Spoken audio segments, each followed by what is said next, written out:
नमस्कार साथियों, मैं हूं अविनाश शर्मा और आप देख रहे हैं धार जिले के लोकप्रिय धार न्यूज़ चैनल को। आज हम आपको लेकर आए उस ऐतिहासिक सांस्कृतिक धरोहर स्थली जो सदियों पहले कहीं माँ वाग्देवी सरस्वती के मंदिर के रूप में देश दुनिया में ज्ञान, वैदिक, सनातन संस्कृति और विज्ञान की शिक्षा को लेकर जानी जाती थी। 2026 23 जनवरी को फिर से बसंत पंचमी महोत्सव आने वाला है, जिसको लेकर यहाँ हिंदू समाज दिन भर अखंड पूजा की अपनी मांग को लेकर तैयारियों में लगा। वहीं मुस्लिम समाज भी यहाँ पर नमाज पढ़ने की जिद पर अड़ा हुआ है, जिसको लेकर ये एक बार फिर से स्थान देश दुनिया में चर्चाओं में है। आज इस भोजशाला के महत्व को लेकर धार न्यूज़ चैनल पर इसके इतिहास को हम एक बार पुनः आपके सामने रखेंगे। मेरे साथ है मेरे सहयोगी जो धार न्यूज़ चैनल की आवाज़ के रूप में जाने जाते हैं, राजेश डाबी श्रीमान जी, और हमें जो चित्रों में कैद कर रहे हैं मेरे सहयोगी अक्षय बारिया। नमस्कार दोस्तों, धार न्यूज़ चैनल में आप सभी का स्वागत है। मैं हूं राजेश डाबी। तो भोजशाला के हम आज विषय में बात करने जा रहे हैं। तो भोजशाला के इतिहास को लेकर अगर हम चर्चा करें तो विभिन्न लेखों जानकारी के अनुसार इसे प्रसिद्ध विद्वान राजा भोज द्वारा 1034 में बनवाया गया था, जो कि 300 वर्षों तक वैदिक, सनातनी एवं वैज्ञानिक महत्व और शिक्षा का केंद्र रही है और यहाँ पर देश विदेश के हजारों छात्र शिक्षा ग्रहण करते थे। वहीं यहाँ की ख्याति जानकर 1269 में तब के इस्लामिक प्रचारक कमाल मौलाना धार आए थे और 1305 में परमारों के गढ़ रहे मालवा पर मुगल आक्रांता अलाउद्दीन खिलजी ने आक्रमण किया और भोजशाला को मिटाने के प्रयास भी शुरू हुए। इसके बाद 1514 में मोहम्मद शाह खिलजी ने पुनः इस क्षेत्र पर आक्रमण किया और उसके सहयोगी दिलावर खान गोरी ने भोजशाला के स्वरूप को मस्जिद के रूप में बदलने का काम किया। इस पूरे आक्रमण काल में अनेकों हिंदू राजाओं के आक्रमणकारी मुगलों से संघर्षों की भी कहानी सामने आती है।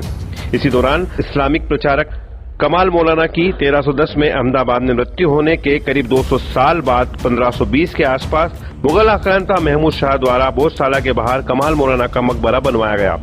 इसी आधार पर मुस्लिम समाज आज भोजशाला को कमाल मौलाना मस्जिद बताता है। 15वीं और 16वीं सदी के बाद भोजशाला पर घटनाक्रम जारी रहे। इसके बाद अंग्रेजों के शासनकाल में 1875 में भोजशाला में खुदाई के दौरान मिली मां वाग्देवी की प्रतिमा को ब्रिटिश मेजर किनकेड लंदन ले गया, जहां यह प्रतिमा आज भी संग्रहालय में रखी हुई है। अंग्रेजों ने ही 1904 में भोजशाला के उक्त भवन को एएसआई के संरक्षण में लिया। इसी दौरान ऐसा बताया जाता है कि सूने पड़े भोजशाला परिसर में तत्कालीन धार स्टेट की घास भरी रहती थी। वहीं 1933 में धार क्षेत्र में अतिवृष्टि की वजह से मुस्लिम समाज ने स्टेट के तत्कालीन दीवान खंडेराव नाटकर से भोजशाला में नमाज की अनुमति मांगी और भोजशाला में शुक्रवार को नमाज की परंपरा शुरू हो गई। इधर 1951 में धार हिंदू महासभा द्वारा भोजशाला मुक्ति आंदोलन की शुरुआत करते हुए बसंत पंचमी पर भोजशाला के गेट पर मां वाग्देवी सरस्वती की तस्वीर रख दर्शन पूजन करते हुए आंदोलन शुरू किया गया, जो निरंतर चलता रहा। इसके बाद 1997 में तत्कालीन कांग्रेस सरकार के निर्देश पर एएसआई द्वारा भोजशाला में हिंदुओं को दर्शन पूजन के लिए वर्ष में एक बार केवल बसंत पंचमी पर और मुसलमान को प्रत्येक शुक्रवार यहां नमाज की अनुमति दे दी गई और यहीं से बड़े आंदोलन की शुरुआत हुई और मामला न्यायालय में भी तेजी पकड़ने लगा। इसके बाद 2003 में एएसआई को न्यायालय से मिले आदेश के अनुसार प्रति मंगलवार को हिंदू समाज दिन भर दर्शन पूजन करेगा और शुक्रवार को मुस्लिम समाज यहां नमाज पढ़ेगा और बाकी दिनों में पर्यटक टिकट खरीद कर भोजशाला देख सकेंगे। इसके बाद हिंदू समाज द्वारा प्रति मंगलवार भोजशाला में हनुमान चालीसा पाठ के साथ मां वाग्देवी के दर्शन पूजन करते भोजशाला के अंदर सत्याग्रह शुरू किया गया। विवाद की स्थितियां तब बनती रही जब बसंत पंचमी शुक्रवार को आई, जहां हिंदू समाज एएसआई के निर्देशों के अनुसार बसंत पंचमी पर सूर्योदय से सूर्यास्त तक अखंड पूजा करने की बात करता रहा, तो मुस्लिम समाज भी शुक्रवार को नमाज पढ़ने पर अड़ा रहा। इसी दौरान 2003, 2006, 2013 और 2016 में शुक्रवार को बसंत पंचमी पर भारी तनाव की स्थितियां भी बनी, जिसका धार सहित पूरे जिले में असर देखने को मिला। वहीं हर बार शुक्रवार को बसंत पंचमी पर्व पर भोजशाला में नियमानुसार शांतिपूर्ण आयोजनों को लेकर प्रशासन संयम पूर्वक ऊपरी दिशा निर्देशानुसार सावधानी पूर्वक जुटा रहा और शासकीय निर्देश के अनुसार शांति और सौहार्द बनाए रखने और सभी पक्षों से लगातार कानून व्यवस्था बनाए रखने की अपील के साथ अपनी जिम्मेदारी निभाने के प्रयास करते रहा। कानून व्यवस्था बनाए रखने के चलते प्रशासन को कई बार सख्ती भी बरतना पड़ी। इसी दौरान वाग्देवी के दिन भर दर्शन पूजन की आस में हिंदू श्रद्धालुओं को अनेकों बार प्रशासन को सख्ती सहना पड़ा और उन पर लाठियां भांजी गई और अराजकता फैली। वहीं ज्ञान की देवी मां वाग्देवी के मंदिर पर इस भोजशाला की मुक्ति की लड़ाई लड़ने वाले कई लोगों को कथित षड्यंत्रों का शिकार भी होना पड़ा। उन्होंने गंभीर आरोप झेले, जेल जाने की यातनाएं तक सही और जिनमें से कई तो निर्वासन में भी चले गए। पर मुक्ति का यह आंदोलन लगातार जारी रहा। इसी दौरान 2024 में न्यायालय आदेश के बाद एएसआई के द्वारा 98 दिनों तक साइंटिफिक सर्वे किया गया, जिसमें प्राप्त जानकारी के अनुसार हिंदू देवी देवताओं की करीब 97 मूर्तियां सहित 1700 से ज्यादा अवशेष प्राप्त हुए। इस पूरे सर्वे की report archaeological survey of India द्वारा 2000 पेज के रूप में हाई कोर्ट को सौंप दी गई। इसके फैसले का सभी को इंतजार है। कोर्ट में भी पिटीशन दायर की, तो जब पता लगा कि इसका टाइटल ही कमाल मौलाना भोजशाला है, तो जब तक टाइटल सिद्ध डिक्लेयर नहीं होगा तब तक माँ भी लंदन से मुक्त होकर नहीं आ सकती। तो निश्चित ही उस टाइटल के आवेदन पर इस भोजशाला का सर्वे हुआ है जो 98 दिन चला। 98 दिनों में कई ऐसे साक्ष्य, जिसमें से एक तो 72 साक्ष्य हमारे हिंदू देवी देवताओं के पूर्ण प्राप्त हुए हैं और लगभग 1800 से अधिक खंडित साक्ष्य प्राप्त हुए हैं, जो आज भी आप इस भोजशाला परिसर में ढके हुए स्थान देख रहे हैं। ये इसमें सुरक्षित है क्योंकि कोर्ट के अधीन है। जिस दिन कोर्ट का डिसीजन निश्चित भविष्य में अब जो सर्वे के आधार पर होने वाला है, वह उसके आधार पर जो निर्णय होने वाला है, निश्चित ही हम बहुत निकट भविष्य में माँ को इस स्थान पर स्थापित पाएंगे और धीरे धीरे यह भोजशाला अपने गौरव को पुनः प्राप्त करेगी। अब 23 जनवरी 2026 शुक्रवार को पुनः बसंत पंचमी है, जिसको लेकर हिंदू समाज जहां हर हाल में अखंड पूजा का ऐलान कर चुका है, तो मुस्लिम समाज वहीं नमाज की बात कर रहा है।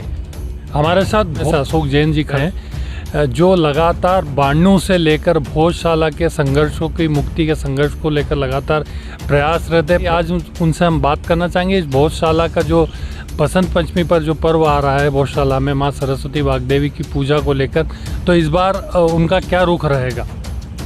ये माँ सरस्वती का मंदिर है, राजा भोज के द्वारा निर्मित किया गया और यहाँ हमेशा भोज राजा के समय गुरुकुल था और गुरुकुल में आचार्य तैयार होते थे। उस माँ सरस्वती के मंदिर में 1992 से हमने हनुमान चालीसा पढ़ना चालू करी। तो यहाँ स्वाति रितुमरा जी आई थी, उन्होंने कहा हमारा माँ का मंदिर है, हनुमान चालीसा होना चाहिए। जब हमने पढ़ना चालू करी तो प्रशासन ने कई प्रकार से हमें जाती की, हम अंदर जाकर हनुमान चालीसा करते थे हर मंगलवार के दिन। उसके बाद 1996 में यूपीए सरकार ने हिंदू समाज को अंदर जाने से प्रतिबंध कर दिया। हिंदू समाज सिर्फ बसंत पंचमी साल भर में एक बार ही जाएगा। उसके बाद हमने बाहर मैदान में बैठकर धरना दिया और सतत हमारा धरना 2003 तक चलता रहा। 2002 में जब हिंदू समाज भोजशाला के लिए अंदर बसंत पंचमी मनाने जाने लगे तो प्रशासन ने यह कह के रोक दिया कि आपको 2 बजे भोजशाला खाली करना पड़ेगी। हमने भोजशाला खाली नहीं की और उसके बाद जो हमारे जब जाने लगे अंदर तो हिंदू समाज पे लाठीचार्ज हुआ। हमारे मुख्य अतिथि इंदौर से सांवला जी जो विश्व हिंदू परिषद के संयोजक थे वो आए थे और उनको भी लाठी से पीटा और मेरे को भी पीटा और कार्यकर्ता सभी को लाठियों से पीटा, परंतु हमने फिर भी भोजशाला खाली नहीं की। और उस दिन संकल्प लिया था कि अगली बसंत पंचमी के दिन कम से कम 1 लाख स्वयंसेवक इकट्ठे करेंगे और धार जिले के ही उसके लिए 1 साल तक हमने संकल्प पूरा करने के लिए हर गाँव में हर घर में जा के जागृति की कि माँ सरस्वती का मंदिर से मुक्त कराना है, हिंदू समाज के लिए ताले खुलवाना है। परंतु प्रशासन की जाति के बावजूद भी हर गांव में हम गए और उसको लेकर 6 फरवरी 2003 के दिन धार भोजशाला माँ सरस्वती जन्मोत्सव मनाने के लिए हजारों की संख्या में ग्रामीण क्षेत्रों से कार्यकर्ता आए और प्रशासन ने बहुत रोकने की कोशिश करी। 20-20 किलोमीटर पैदल चलकर कार्यकर्ता आए। उस दिन ऐसा लगा धार में कि कहीं जुलूस नहीं है, तो घर गलियों मोहल्ले में जुलूस लग रहा था। हमारे उस कार्यक्रम को जो बजरंग दल के संयोजक तोड़िया जी हमारे कार्यक्रम को करने आए थे, जो लाल किला मैदान में सभा हुई थी, उस दिन हम संकल्प लिया था कि अगर भोजशाला के ताले नहीं खुलेंगे तो 18 फरवरी के दिन पूरे धार जिले में हम संघर्ष करेंगे और ताले खोलने जाएंगे। उसके लिए मैं समस्त कार्यकर्ताओं को लेकर भोजशाला के ताले तोड़ने गए। 4 मोर्चे बनाए थे, उसमें मेरा मोर्चा भी एक था। हमने आखिरी दिन तक मंडी तक गए ताले तोड़ने के लिए, परंतु प्रशासन ने अपनी जाति के लाठीचार्ज किया और मेरे को 5-50 पुलिस वालों ने मिलकर टांगे टोली करके बस में डाल दिया। मेरे साथ 50 महिलाएं, मातृशक्ति और कई कार्यकर्ता गिरफ्तार हुए। पूरे जिले में 1500 कार्यकर्ता गिरफ्तार हुए, परंतु हम लोगों ने जाति के आगे झुके नहीं, गिरफ्तार हुआ चले गए। रात को फिर प्रशासन का कहर टूटा जेल में। रात को 12 बजे सभी को हमको इकट्ठे करे, कहाँ ले जा रहे हमको नहीं मालूम। और उस स्थिति में प्रशासन ने हमको इंदौर जेल में CI जेल में छोड़ा। वहाँ पर हमको 40 दिन तक रखा। उसमें मातृशक्ति भी हमारे साथ थी। घर वाले ढूंढते रह गए कि हमारे घर वाले कहाँ हैं जेल में, परंतु फिर भी हम वहाँ पर संघर्ष करा और किसी ने माफ़ीनामा नहीं लिया। 1500 कार्यकर्ता पूरे जिले में बंद हुए थे। हर थाने पे से जितने भी कार्यकर्ता सबको अरेस्ट करा और आगे आंदोलन चलता रहा। आखिर में जब केंद्र सरकार में अटल सरकार ने भोजशाला मंगलवार के लिए हिंदू समाज के लिए खुलने के लिए कहा था, प्रशासन ने नहीं खोला, उसके कारण आंदोलन हुआ और आखिरी में जाकर हिंदू समाज की जीत हुई। 8 अप्रैल 2003 को भोजशाला के ताले हिंदू समाज के लिए खुले। मंगलवार के दिन हिंदू समाज पूजा अर्चना कर रहा और वह आज नियमित चल रहा है सत्याग्रह हमारा अंदर की, जब तक माँ लंदन से मूर्ति नहीं आएगी। 2006 में वसंत पंचमी में शुक्रवार आया। शुक्रवार के दिन फिर हमारे प्रभारी मंत्री जो थे यहाँ पर, उन्होंने हमारे साथ अन्याय किया और हिंदू समाज को लाठीचार्ज किया। अंदर भोजशाला के अंदर 1 बजे खाली कराने के लिए खाली नहीं करी। जो संत आए थे बाल मुरारी बापू, उनको भी पीटा, मेरे को भी पीटा, कई तरीके से यातना दी। मेरे पर तो व्यक्तिगत रूप से आर्थिक रूप से भी नुकसान करा। जो मेरी कॉलोनी भोज नगर जो वेद कॉलोनी जिसका डाइवर्सन लाइसेंस TN से नक्शा पास हुआ, परंतु प्रशासन ने एक ही दिन में, पटवारी ने 13 फरवरी के दिन मेरे खिलाफ रिपोर्ट दी, पटवारी ने गिरदावर को दी, गिरदावर ने तहसीलदार को दी, तहसीलदार ने SDO को दी, SDO ने कलेक्टर दी, कलेक्टर ने रात को 12 बजे मेरे खिलाफ थाने में FIR दर्ज करने का दिया। एक ही दिन में सारे कार्यक्रम हुए। किस प्रकार से मेरे को आर्थिक रूप से परेशान करा गया, जिससे मैं हाईकोर्ट से स्टे लेके बैठा हूँ। और उसके बाद भी हम 2013 आया, 13 के अंदर भी अंदर जो हिंदू समाज ने भोजशाला खाली नहीं करी, परंतु उसके बाद वहाँ अंदर लाठीचार्ज हुआ। मेरे को IG खुद खड़ी रह के इसको मारो, बहुत ज़्यादा नेतागिरी कर रहा, बहुत ज़्यादा इसको धर्म का वो चढ़ा है भूत, और मेरे को लाठियों से पीटा और मैं अंदर फिर भी डर रहा। हमने भोजशाला खाली नहीं करी। 2016 में भी हमारे साथ जाती हुई, परंतु हमने भोजशाला नहीं खाली करी। और अब वसंत पंचमी 2026 23 जनवरी के दिन शुक्रवार बसंत पंचमी के दिन माँ की पूजा अर्चना होगी और सूर्योदय से सूर्यास्त तक पूरी होगी। किसी प्रकार का भी अगर प्रशासन अवरोध करेगा तो उसको तोड़ेंगे, पर हम भोजशाला माँ सरस्वती का मंदिर खाली नहीं करेंगे। हमारी अखंड पूजा होगी और उसके लिए हम हर तरह से जो आपत्ति आएगी विपत्ति आएगी उसको झेलने को तैयार है, ताकि माँ की पूजा अखंड होगी। तो ये थी धार न्यूज़ चैनल पर भोजशाला के इतिहास को लेके एक स्पेशल रिपोर्ट। मेरे साथ राजेश डाबी और अक्षय बारिया के साथ लगातार देखते रहिए जिले की बेहतरीन खबरें सिर्फ धार न्यूज़ चैनल पर।